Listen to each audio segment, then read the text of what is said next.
naging mahirap po kasi durog ka na dinalaman ka pa. Ay, dahil yun, ginagawa ko yan.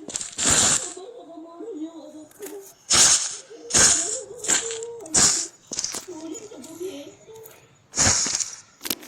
Noong mga Pebrero, humarap sa isang mabigat na pagsubok ang pamilya ni Edwin, taga Parañaque City. Nagkakaroon sila noong ng partner na si Morel sa Pangawan City sa Batangas.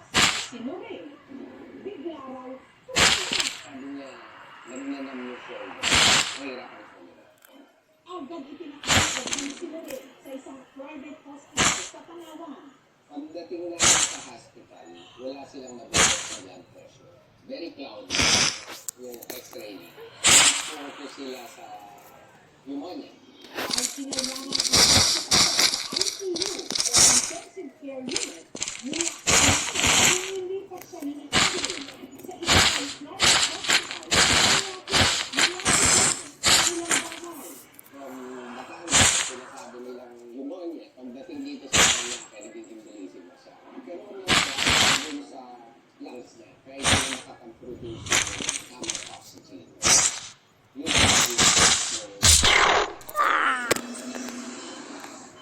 Pero bago pa man daw makabitan ng tubo si Morel, bumigay na ang mga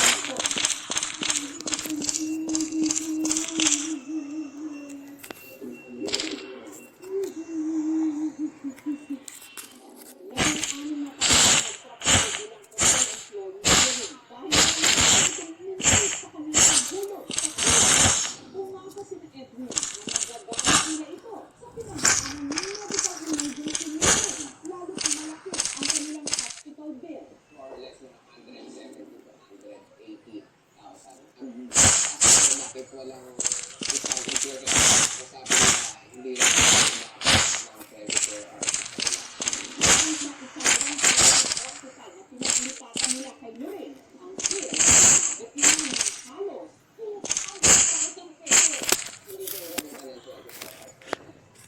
so hindi covered ng theater.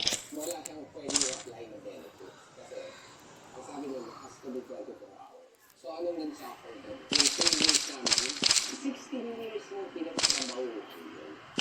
Yung ulit siya na ba?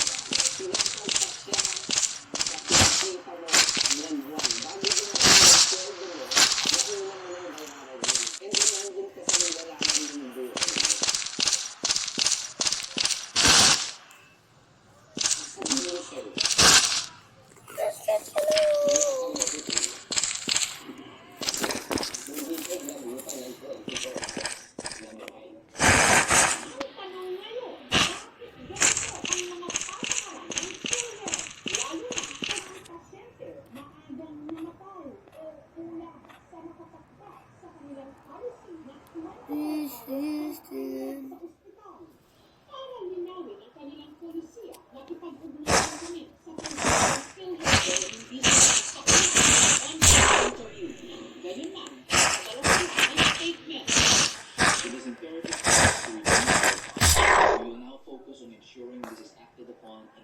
Discussion up to our board and reconsideration.